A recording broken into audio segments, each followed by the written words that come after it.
Iran's Ayatollah has reportedly ordered a direct Iranian attack on the Jewish state. His threat comes in retaliation for the killing of a top Hamas leader on Iranian soil.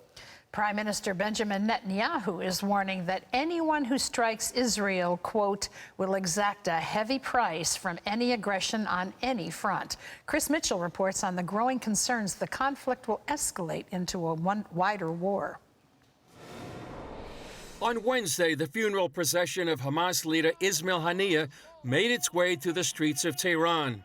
While Israel has not claimed responsibility for his death, the New York Times reports Iran's Ayatollah Khamenei has ordered a direct strike on Israel in retaliation for the attack on Iranian soil.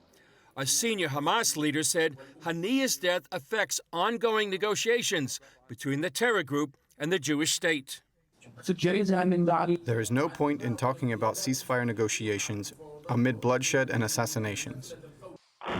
The IDF also confirmed the death of Mohammed Deif, Hamas's #2 leader in Gaza, on July 13th. In an address to the nation Wednesday night, Prime Minister Benjamin Netanyahu said Israel is prepared for any retaliation. There are challenging days ahead of us. Since the attack in Beirut, threats have been heard from all sides. We are prepared for any scenario and will stand united and determined against any threat. Israel will exact a heavy price from any aggression against us on any front. He emphasized Iran is the power behind all the threats. Since the beginning of the war, I have conveyed that we are in a struggle against Iran's axis of evil.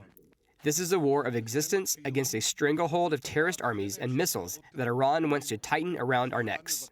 U.S. Secretary of Defense Lloyd Austin said America will stand by Israel in the event of an attack. If Israel is attacked, we certainly will help defend Israel. You saw us do that in April.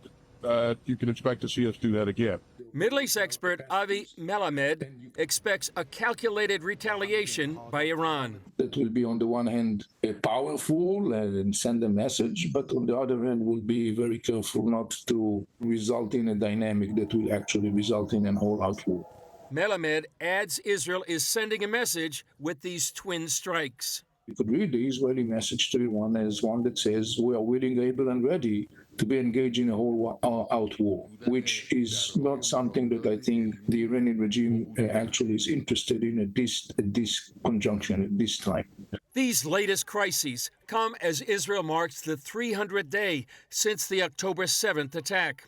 On the front page of the Jerusalem Post, it reads, in English and Hebrew, "Our hope is not yet lost." Chris Mitchell, CBN News, Jerusalem.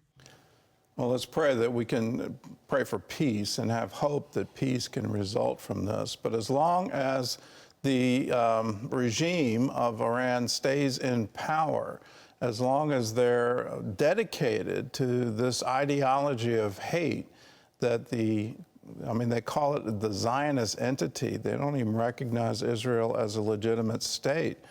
They want to wipe Israel off the map. They've said it for decades, and let us please really start believing it.